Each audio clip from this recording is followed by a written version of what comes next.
You know, it's pretty rare to find a good video on how to do wiring. I kind of learn it little by little over the years. I'm going to back off on this. Yeah. So I got this little wire stripper here. Cheap tool. See, I didn't get it. It ripped some of the wires off. You want to have a good contact, so I just snip that off and start over.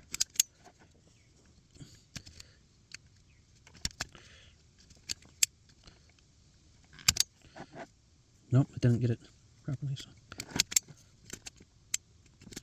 There we go.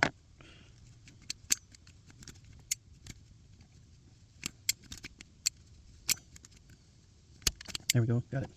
Too much, so you want to trim some of it off. So it can go in this deal, like that.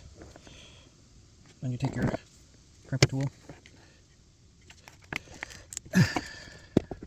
Then you take your heat gun and you shrink that. Hold on, I'm plugging it in. I hope you can see it.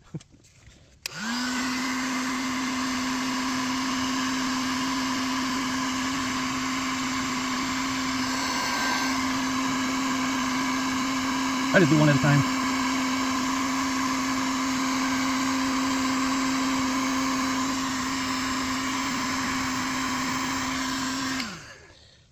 Oh, the tape is in there. There. It's still shrunk.